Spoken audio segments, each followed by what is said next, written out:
That way I could post on YouTube and shit too. Let's go. That's where the real views are. This is more as like an added bonus if people want to come into the live. It's actually funny that you bring that up because we just had this conversation on my space before. How to bridge like Web3 content to Web2. What certain ways are, right, to explore new platforms since we're kind of living in our, crypto Twitter X bubble somehow. And yeah, man, definitely smart, what you're doing, spreading Yeah. that stuff across multiple platforms because that is something that is very undervalued by people, I guess. It's something that's kind of hard to just manage because I've tried it before and I can't manage it. It's hard even if it's the same video. It's like, okay, well, I feel like I have to come up with a brand new title for this platform when it's not that simple. I just overthink everything. And I think that's a lot of just content creation in general.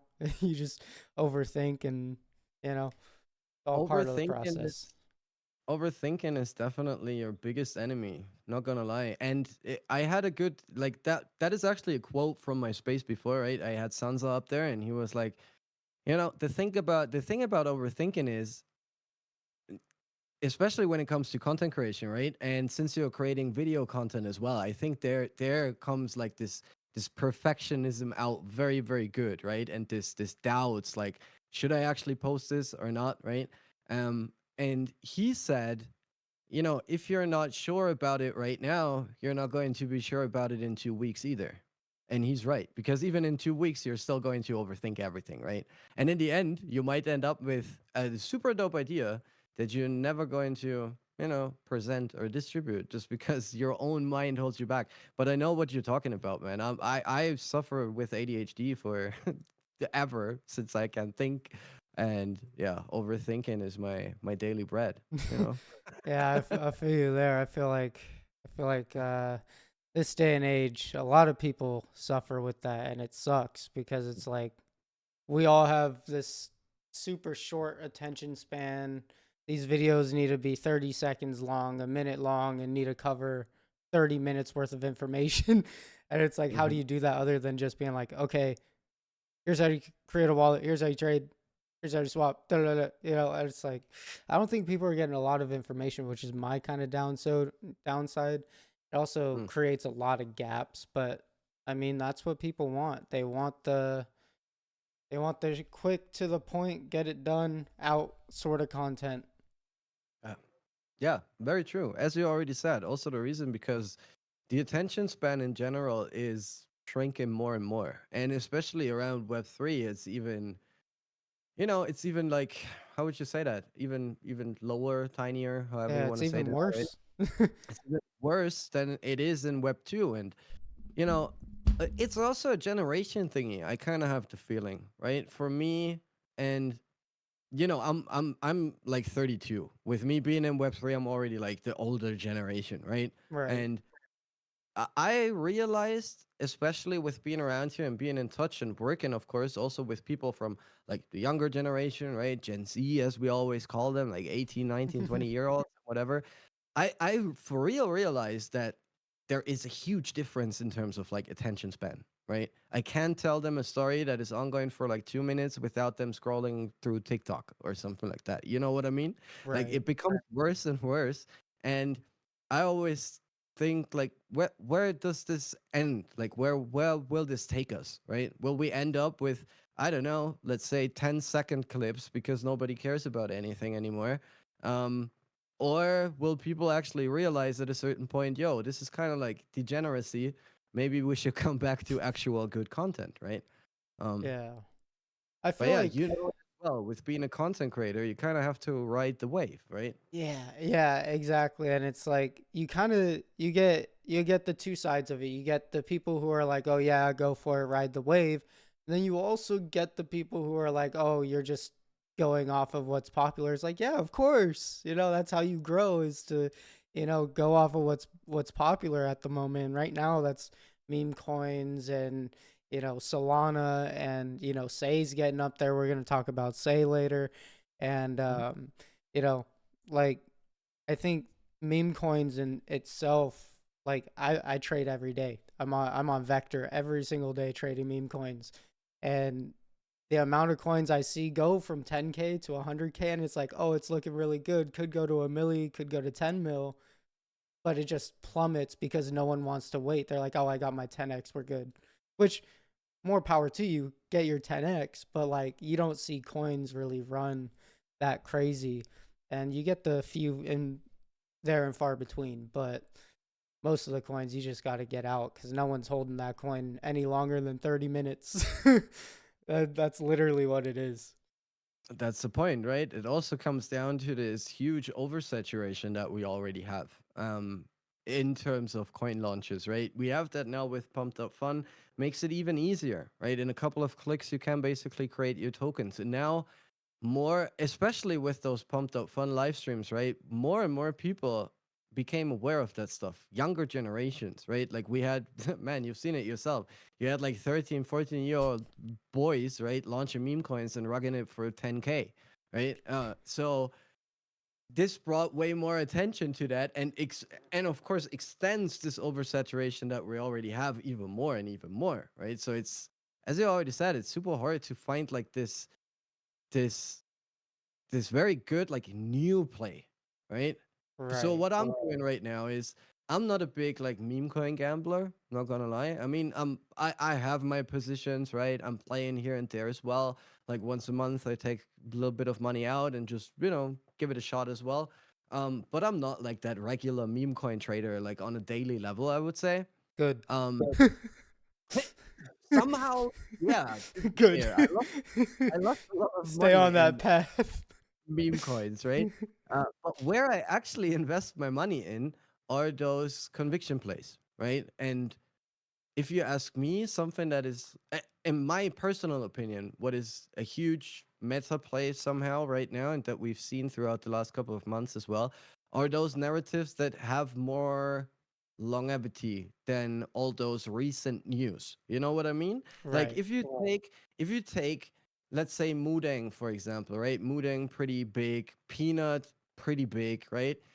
In a year, most likely nobody's going to talk about those narratives anymore. In a year, nobody of the like next generation, you know what I mean, is going to talk about that squirrel that they euthanized in New York City, right?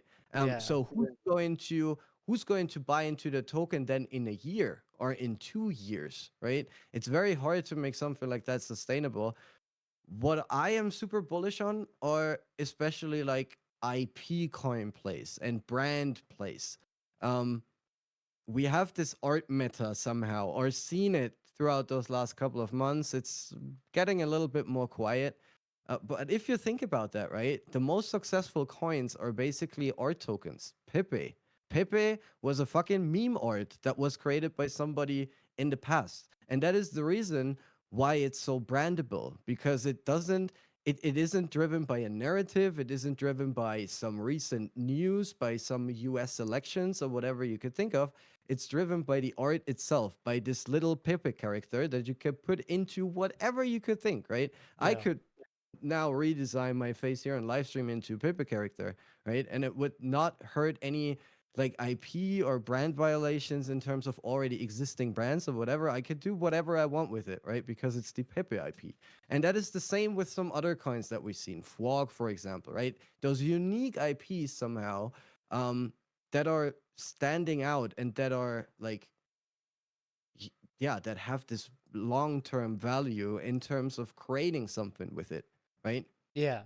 No, for sure. And I second that. I've always been a huge advocate of invest in the things that are so okay, I'm going to start with this actually. And this is a good lesson for a lot of the listeners in the future even. Trading and investing are two separate terms. You have your investments and you have your trading, right? I'm going to invest in the narratives and the builders and the people that are actually, doing something in terms of business or working towards bettering the blockchain. I'm trading the coins that are, the shitters, and I don't think this is going to be around in a month, like that's what I'm trading, and you could trade the higher coins, of course, obviously, but like my investments, such as I'm a Solana maxi. I'm, everyone knows this. I have Jupe, Bonk, Me, Solana, obviously, and then a couple of smaller plays where it's like utility project plays for Stoned Ape Crew, Galactic Geckos.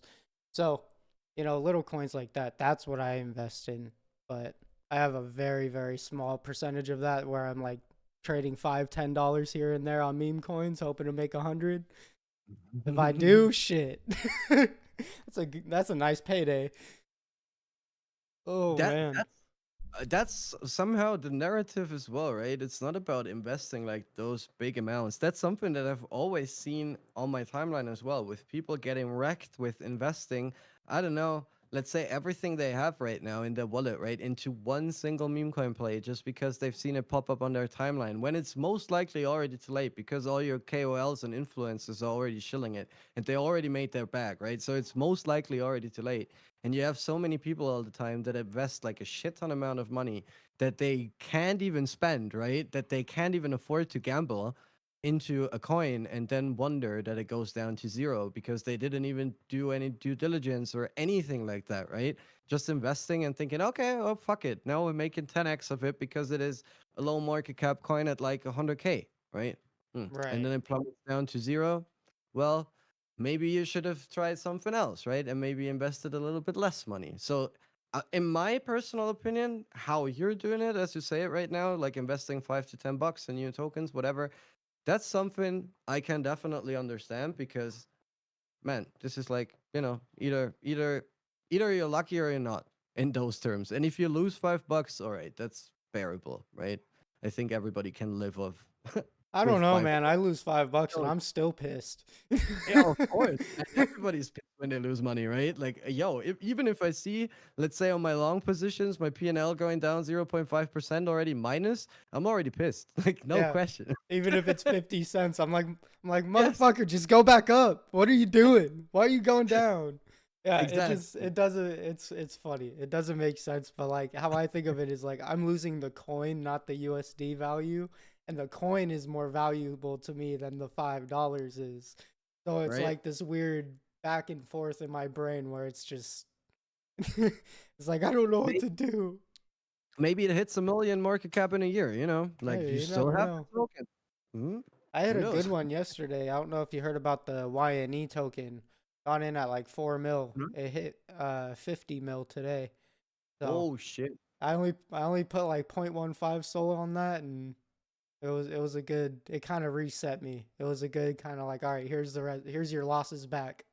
Here's half of your losses back, recoup a bit. Here's your reset. Yeah, yeah, you can keep playing, here's the kickback. But no, it's super fun when you hit that big one. You're just like, man, this is so fun. And then you lose it all. But The question is, how many people hit the jackpot actually, right? Like we've seen that all over our timelines all the time with people claiming, "Yo, I did this 1000x. Yo, I did this. I did that."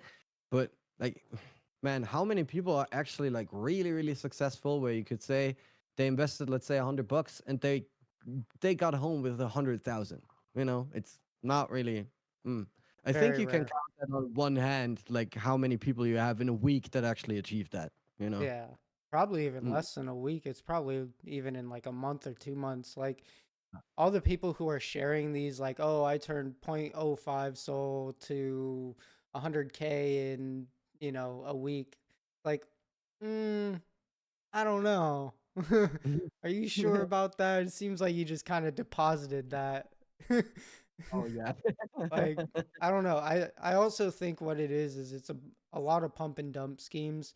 Like, yeah, you Mm. can start out with 0.05, but then you have a bunch of whales that'll make a coin and pump it to 20 mil real quick off your 10K market cap investment, and boom, you have your 100K. You know, Yeah. kind of Yeah. like disingenuous. So you literally cannot trust anything on the timeline. And I even get caught up in it where I'm like looking on the timeline and I'm like down bad that day or something. I'm like fuck, man. I don't know why I can't hit it big like these guys. And I always catch Yeah. myself, bro. I'm like, nah, these are probably fake, bro. Don't even get caught up in it. And that is a good thing that you bring up as well, because that is also we always say when it comes down to trading, whether it's meme coins or whatever, you should block out your emotions, right? And to be fair, like seeing that on the timeline can be very emotional, and that can drag someone down very, very hard. Not gonna lie. There are people that can't really cope with that fact that they see people win that big, why they always get wrecked, right? There are also a lot of people that most likely left Web3 because of such thingies, right? Let's never forget it's also like a mental challenge. Yeah. Um, trading is everybody is always like, that's, I can do that as well and whatever. Yeah, okay, maybe you can. But if you can put in like this mental strength, this awareness, the energy, right, to have this dedication sitting there for, I don't know, let's say 12, 13 hours, and just going straight for data and analytics without, putting those emotions in with watching other people on the timeline and what they are buying, right? That is, if you ask me, the most hardest part. Yeah, for sure. Yeah. And I think the best thing I've heard from almost every single good trader I've talked to is trading is 90% emotion and 10% skill. It all comes down to emotion. If you can get over missed profits and, taking a $20 loss or whatever, taking a 10% loss, you know, if you can handle that, you're good. And as long as you don't take trades out of FOMO or FUD, you know, Yeah. that's the biggest thing. Like it's such simple advice, but you have to be so disciplined. You have to be very Yeah. disciplined. It always sounds easy, right? Like as you said, it sounds like such a simple advice, but like actually, distributing that then afterwards, it's not always that easy as it looks like. So very much agreed, man. Yeah, and Very it's much. different per person too. Like my emotions are much different than your emotions. Like Yes. I'm good personally with missing out on profits already. Like if I sell, I'm good with just moving on. I'm good. Cool. On to the next trade. But like, you know, another person might be like, "Oh shit, I just fumbled $1 million," you know, which sucks, but like at the end of the day, you still made profit, you know? Like compounding the little gains is really where I've found a lot of my success, and when I focused on compounding the little gains is where I've really found a lot of good success in trading. Man, I have to admit, I got wrecked really, really hard, very, very often. And I think also because of the fact that it's for me very hard to deal with such things and to cut it off, to block that out, right? Like I'm totally honest, right? And I'm totally honest with myself here. I- I'm I'm not made for this type of like trading stuff in terms of meme coins. You know what I mean? Like I have my conviction plays, I hold it. I love to see when it goes up. I hate to see when it goes down. But I'm holding it, right? But yeah, for me it's very hard to cope with such things, to be fair. But yeah, that is, everybody's different, man. Maybe there's someone out there that's fucking ice cold and be like, yo, fuck it. I'm trading my way up to 1 million in a week. Might work out as well. Who knows? Dude, I see. So you know the app Vector, right? Yeah. So Soul Big Brain's on there. He's at the top of the leaderboard right now, and his net PNL for this week already, and the week just started yesterday, is minus Ooh. 139,000. Oh shit. Oh fuck that. Like how like dude, there's people in this space that are just so rich that are like, yeah, I'll lose 140 grand, not even bat an eyelash. Like I lose $5 and I'm like, shit. Right? And that's crazy when you think about it. Like there is so much that there are actually people around here that have a lot of money and that Oh can yeah. really gamble a lot. And most likely the ones that are watching the stream right now or watching the footage later on, right? We all around here are kind of like the tiny fish, let's be honest, because those people are not hanging out in live streams with us or in spaces or whatever. Let alone making Right? content. Exactly. And they yeah, they are kind of busy like dumping on your asses somehow. I mean, it sounds rough, right? It sounds really rough, but that is somehow the reality. It's still a very PvP system that we have around here. And most of the time, the guys that really have big money control the fucking shit, right? Yeah. And if you have someone in there that snipes, I don't know, let's say 20% of the allocation straight off the launch, then you could get wrecked at a certain point, right? So yeah, Yeah. man, it's kind of hard. It's kind of weird to see what kind of or what amounts of money people can actually handle around here, right? I mean, I'm not gonna say I'm poor or something like that, but I'm also not like a big whale, as many people always think. There are a lot more than enough people out there in the space, right, that think that I'm like a fucking, I don't know, fucking big crypto whale, and I hold I don't know how many thousands and ten thousands of dollars. Nah, it's definitely not the case. So, you know, Yeah. everybody is in a different position, and then you have to work out with what you have.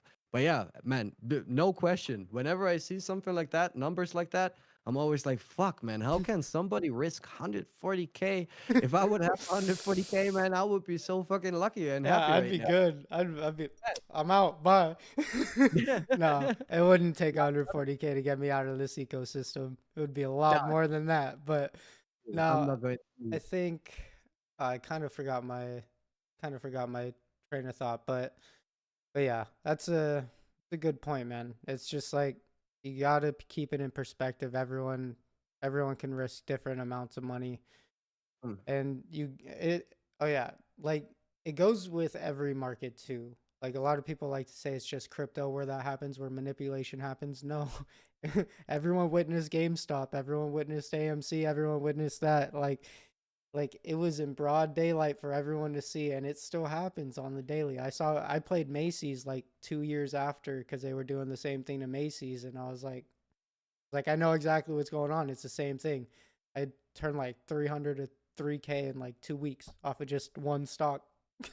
I was like, Oh, this is the most I've ever made from the stock market ever. Jeez. But now it's also crazy because you brought up like how many people think you're a whale and everything.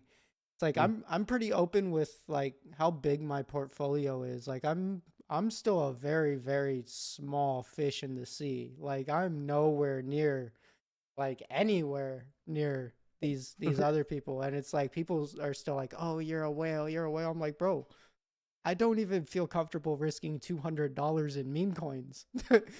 Like you can't say I'm a whale if I don't know. It's just weird. People like to pocket watch. But anyways, I did want to ask you a couple questions. I love that we kind of got into that conversation right away. It was just kind of boom boom. But I want to get into Say because Say, Yeah. dude, I really love Say. Unfortunately, I don't own any anymore. Mhm. I really wanted to put all my eggs into Solana. Yeah. I absolutely love the Say ecosystem. I've been talking about the Say ecosystem since this time last year when it Mhm. started really ramping up. I think when it first hit $1. I don't know if that was in December or January. It was sometime around here last year. Yeah, around January, I guess, the Yeah. first second week, but yeah, something like Yeah, I that. was I was covering on my podcast, and I was like, yo, like if this has a dip back down to like the 50-40 cent range, you guys want to be loading this up, because if this is supposed to be the Solana killer, this is going to be the Solana of next cycle. This is going to be the one to ramp up to that 30, 50, $100 range. Maybe, I don't know all the tokenomics, but I mean, it really can be. It's fast. Well, it's about the same speed. It is faster, but it's about the same speed. Mm. Um, and create content creation is going absolutely crazy, and a lot of pioneers in that, such as yourself, and you have Trey, and I can name off a lot of people, and top projects like Saiyans, Fuckers, and Cappies, and from what I understand, you own your own project as well. So how has Say kind of been to you as a content creator, and just helped you in this journey of crypto? When it comes down to say, I have to admit, I think I kind of brought my skills into the ecosystem from the very first beginning, right? I was in Web3 for quite some while already, but before say it was a little bit quiet on my end. I had to struggle a little bit with mental health issues throughout last year, and I was really like off socials, didn't really do anything, right? And when yeah, Say emerged. I got hooked up with a friend of mine, like an IRL friend of mine actually, that I met in Web3, but now he's more like an IRL friend for me. And he hooked me up and was like, "Yo, there's this new blockchain, right? You might want to explore it." And I jumped in there and I realized pretty fast that there have been a lot of like new people, right? New like newcomers to Web3 that just joined and that explored the chain because yeah, it was, it was new, it was hyped, it was pumping at that point.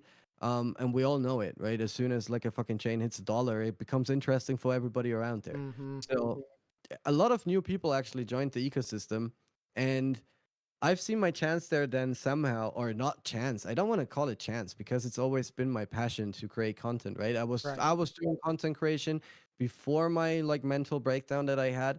And like in terms of thread writing, I never shied away from showing myself as well. So it was more like a Web3 lifestyle, thread writing content style. And then with Sado, everything has changed massively because I don't know. It was like it felt like I was working towards that point somehow because there I could make use of my experience that I gathered throughout the last couple of years. And with gathering experience, I mean more like in terms of the work that I did around here, right? I did a lot of community management beforehand, moderating stuff, like more getting in touch with people, talking with people, right? That was always my strength. So on Say, that caught a lot of attention pretty quick. I started with a bunch of Say threads and a bunch of posts about Say as well. It started to join spaces, and yeah, everybody became really aware pretty quick. Also because I think, I mean, as of right now, I would never consider myself like a big like follow up person on X or something like that. But now with my around 8K following, it's a pretty decent following as well. And I think that also caught the attention maybe a little bit, right? Somebody with a little bit of a bigger following is posting about Say like what is up there, right? And I guess also some people might have had the feeling that I'm kind of like a whale. It's always about how you present yourself. Yeah. And yeah, since then it was a wild journey. I started in February with my own spaces format.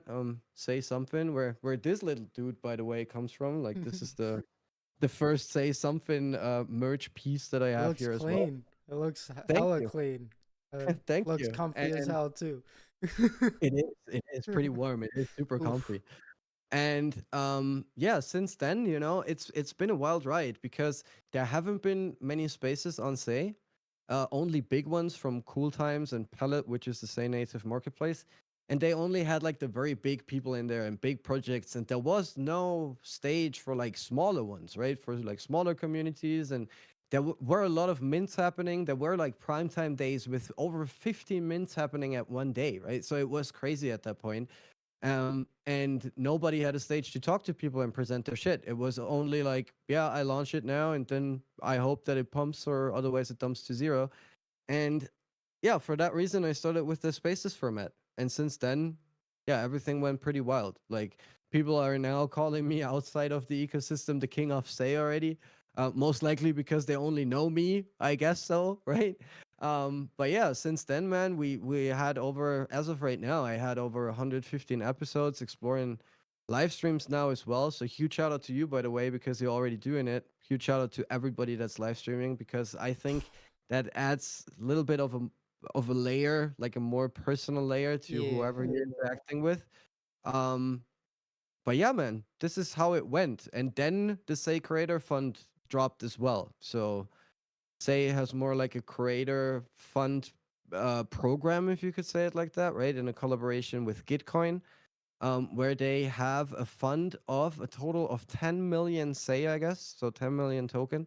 And they started with this community incentive on Gitcoin, right? So quadratic matching funds for votes of the community. So you could, apply on there as being a content creator on Say, and then you have the community vote for you with voting rights in terms of Say, right? They would spend Say amounts on you, and then the Say Foundation would match it with quadratic funding for how much ever money you made there. And in this round that I applied for, I actually became third place and made like 27K Say, which was Oh, quite a lot fuck at yeah. that point. So man, I can't be more grateful for my journey that I've experienced right now and Say. Not just in terms of the money that I got, right? But also in terms of this playground that it offered me with being a new chain where things were still about to be explored, right? To give me like this stage to, yeah, evolve myself and also my content that I'm presenting through this empowerment that I got from that, right?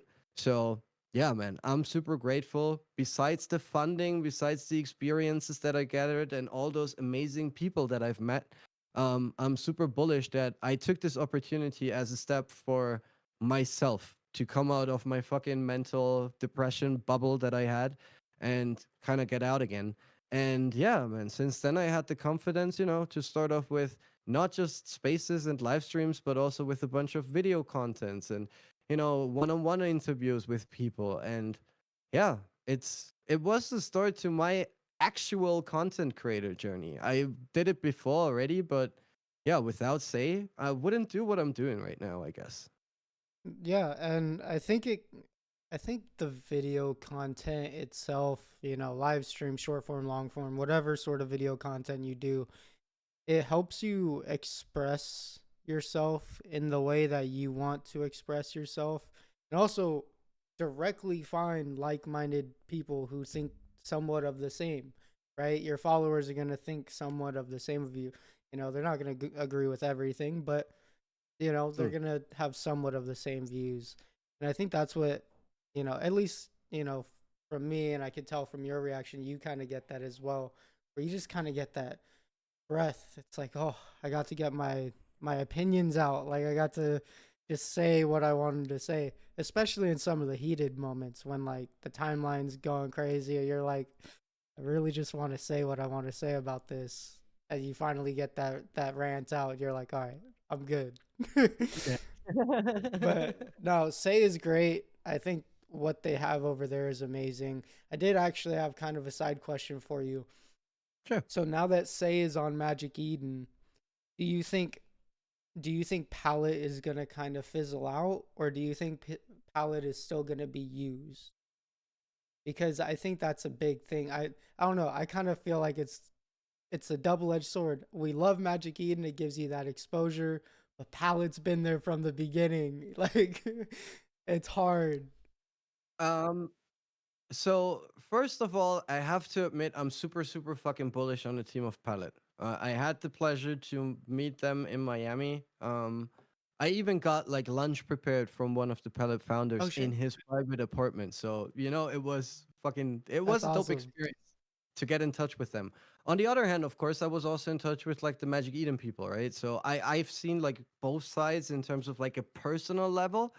um, Marketplace wise, it's definitely going to be interesting because, yeah, as you already said, right? Magic Eden is huge, and a lot of people use Magic Eden, especially those ones that invest money across multiple chains. I had Metaverse Johnny on one of my spaces, and he said, in fact, like from a data and analytics perspective, more than 60% that use Magic Eden explore a new chain when it's launched on there. So there is a huge user base that might come with that. I think it's not as big as people might have thought, right? There have been some people that exploit the Say ecosystem now through Magic Eden.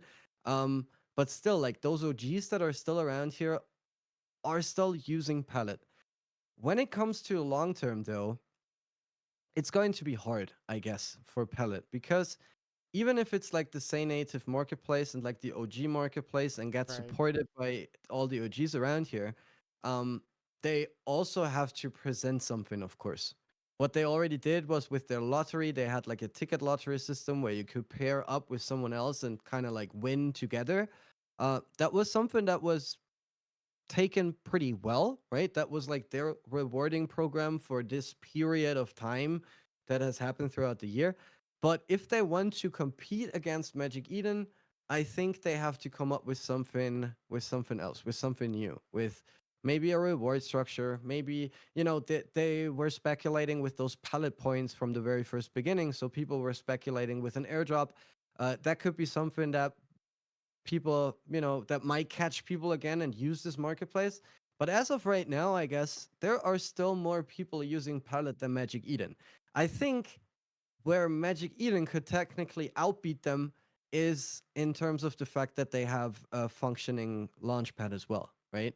So you have like this all-in-one solution on Magic Eden, Right. and what I've heard from specific interviews and conversations that I had with team members from there myself is that they don't just aim to become like the biggest NFT marketplace, but they kind of aim to become like the biggest dApp in terms of crypto in general, right? Yeah. So there might come more shit to Magic Eden.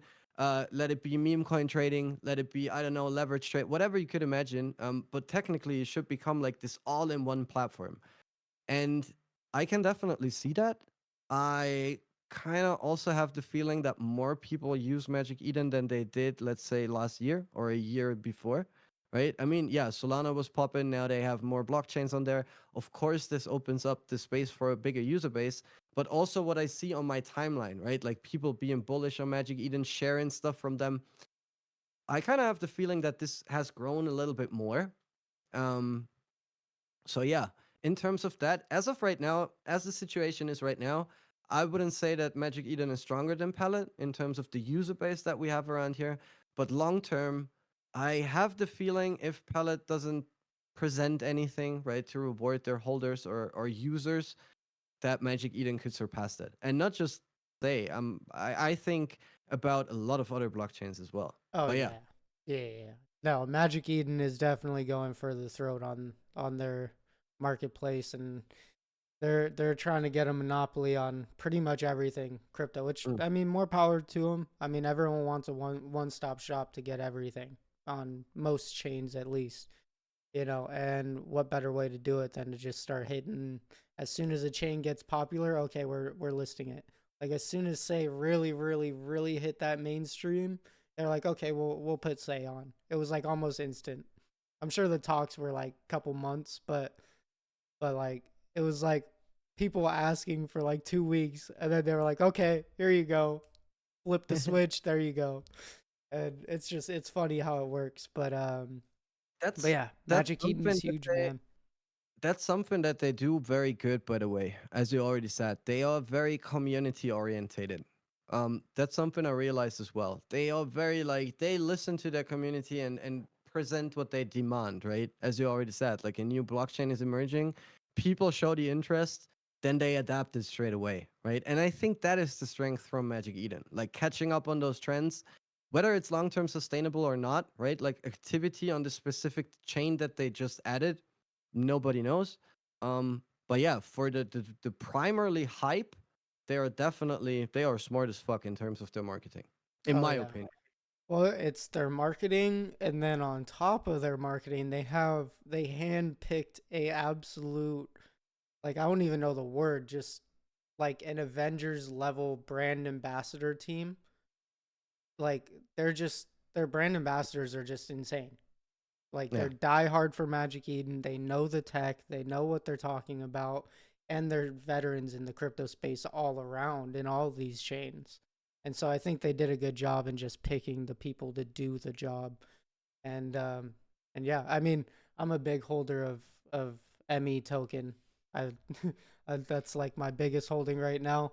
But Magic Eden, man, I don't know. That was something I asked myself earlier, and I was like, I'll ask Greenity on the call, because I was like, man, Palette. I love Palette because I would still use Palette over Magic Eden if I was buying, say, NFTs, and that's just me, because I genuinely do like their platform. Like their platform is clean. It's different from what I've already seen on Magic Eden. I've been looking at Magic Eden for 3 years. I know what it looks like.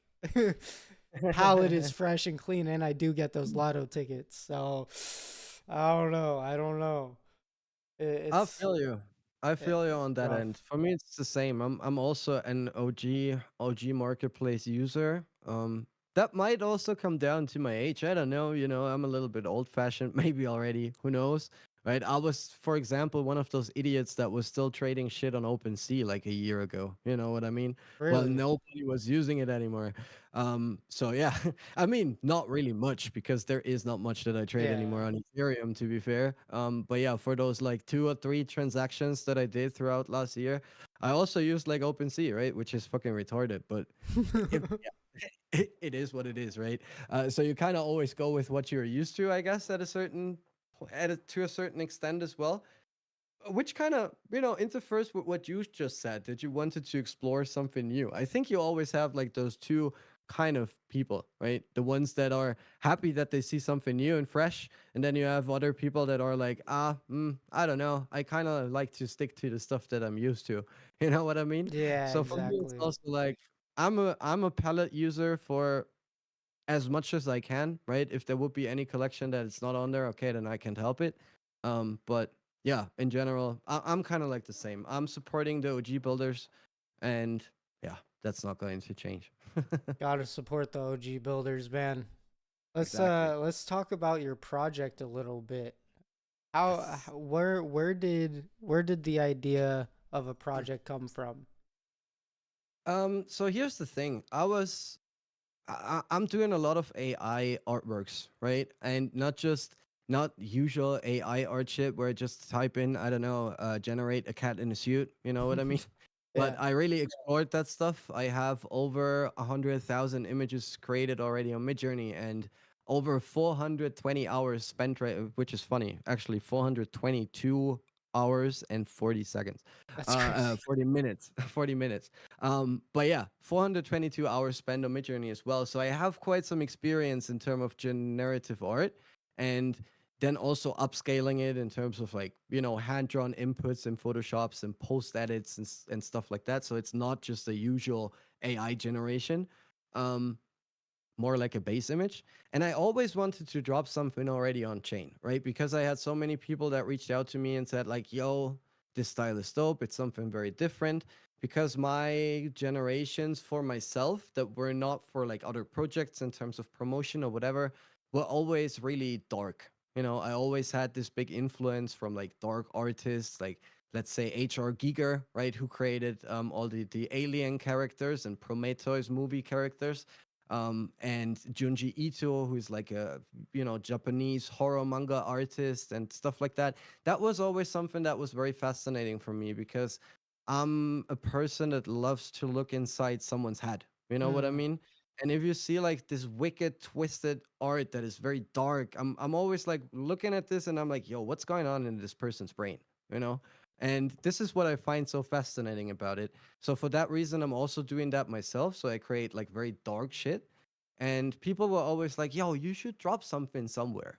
And when I was on Say then, everybody was like, again, right? The voices became very loud and everybody was like, yo, you should drop something.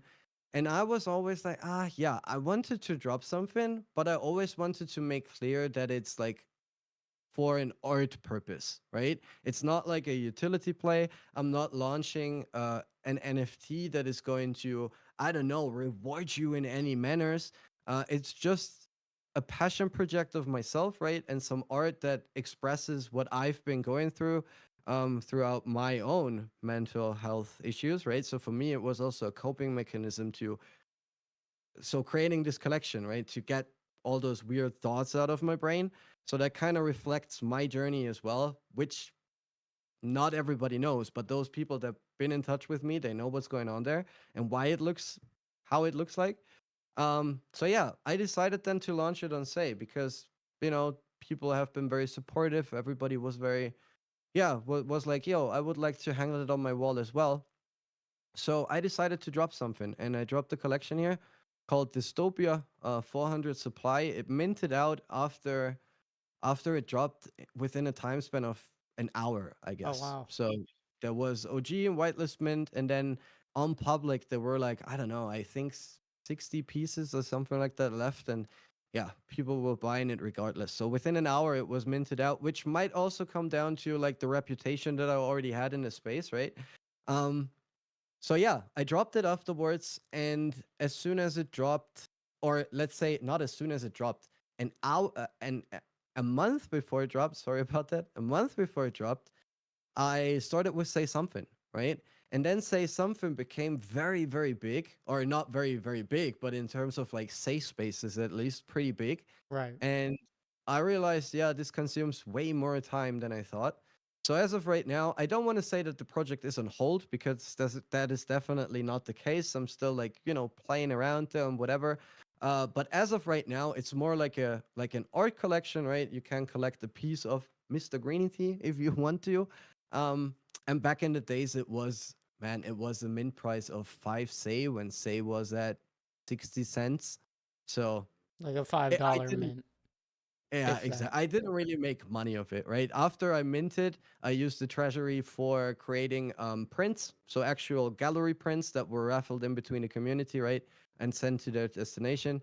So yeah, it was more about like creating art and putting art on chain. Of course, it's still active. I still have some ideas. Um, so yeah, there are still things coming, but as of right now, it felt like right to concentrate more on my branding evaluation and making this a little bit bigger, because with this value also comes the value for the project, right? Let's be honest. And as long as people know that I'm around, I'm not going to leave, say, I'm not going to leave the space, I'm not going to go anywhere, right? So it's not like an abandoned project or something like that. I'm always around, right? Like people can see me daily on screens if they want to. Um, yeah, it's more like a passion art project that is, yeah, Oh I don't yeah. want to say on hold because that's the wrong term, but like on the sideline right now a little bit. Let's keep it No, that your way. main focus. Your main Exactly. focus is getting the reach out there, getting the And and people on board.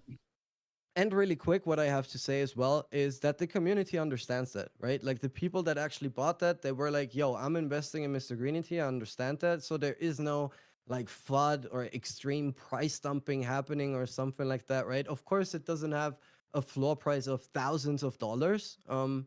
But yeah, man, like people have the conviction, they trust in what I'm doing there and be like, yo, as long as you're around, we stick around as well. And that's the most important part, right? When you're launching a project, that you have a community that actually supports you. Right. Yeah, no, and it's really good to have that community behind you, which kind of brings me to the next question. How is that sort of community between your following, your projects following? Um, how has that community been easy or hard to manage? Like, how have you managed that? Um, Community wise, I would say it was pretty easy for me to manage because I already had the experience. And also because I have to admit that I have the feeling that the Say community is very mature, right? There have been, or that there are a lot of big brains in there with a lot of Web3 experience, trading experience, that have seen the potential of the chain because of its tech and because of the founding team, right? So for that reason, you have many people in the space that are very, grown up, I would say, in terms of their thinking, right? I'm not speaking of age. I'm speaking of like how they think and if they are open minded and want to explore shit. So that is something that I realized on Say pretty fast, that there are a lot of like very skilled people there, and yeah, for that reason, it made it very easy to handle things. What is kind of hard, and that is something that I definitely have to admit and where I definitely have to step up my game, is to also support even more new people that support me and also in my spaces. You know what I mean? Like for me right now, it's like I've been growing throughout this last year to a level where I have to admit myself, right? And even though I'm not even big, man, I don't even have like 10K followers. You know what I mean? I don't consider myself big, but it's already like enough work to get in touch with people and to stay in touch with people that maybe one or another might be missed out because the DM vanished, or not vanished, but gets lost in all those other DMs that you get every Right. day or whatever. So there are like certain barriers where it makes it a little bit harder to get in touch with your community, but those are like the more common ones and not say specific ones, I would say, right? Um, so yeah, but in terms of that, I'm also somebody that is always available. That's the next thing. I'm like a founder. You can see me. I'm working with Crossover a lot, right? Which is like a hub for creatives on Say, like a content creator hub somehow, and a community for that. And you can find me in there basically 24/7 in VC, right? Like I'm a founder and a person and somebody that you could technically touch, as I always like to say, right? But Mm-hmm. I'm basically always around, so you can always get in touch with me if you want to. And I think this access also secures like a way more friendly and way more familiar community spirit. You know what I mean? Yeah. And no, I totally get that because I kind of do the same thing. Like when I get a DM, I try and respond to it as quickly as possible and you know, or I'm I'm trying to make sure I'm getting everyone, Mm. but you always miss one and then that one person gets really mad or something. You're like, "Man, I'm sorry. Sorry. Sorry." But Exactly. And if you're a it's fucking caring person, right? You seem like being a caring guy as well, you know? Like those I nice guy try. vibes. Yeah. There are days where I don't give a fuck. Yeah, that's true. That's yeah, and that's very legit, man. We all have days where you shouldn't give a fuck about anything. But exactly what you just mentioned, right? When you miss out on a message like this, and then somebody actually gets very upset or very pissed or whatever. For example, before I went to Miami, I missed out on giving away a giveaway that I had Oh in my shit. space Yeah. before I left, right? And I was not at home, so I also didn't have access to my like actual wallets. I mean, of course, I have like burner wallets and shit like that on my phone, but not like the actual, valuable shit because I'm not taking that with me when I'm heading You out don't there. need it, yeah. Exactly. And yeah, they were like kind of not pissed, right? But they were approaching me like every day, 5 times a day, sending me those messages, right? And being like, yo, what about the giveaway? And da, da, da. And I already started to feel so bad, right? Even though I knew as soon as I'm back home, I'm going to send it out regardless. But I already felt so bad because I had the feeling, yo, I disappointed someone or I Yeah. wasn't there for someone. So yeah. Yeah. I mean, I guess we'll end this off with this question because I think it's the biggest question. Sure. What has been the biggest lesson you have learned between crypto, content creation, your 32 years of life? What would you say your biggest lesson would be?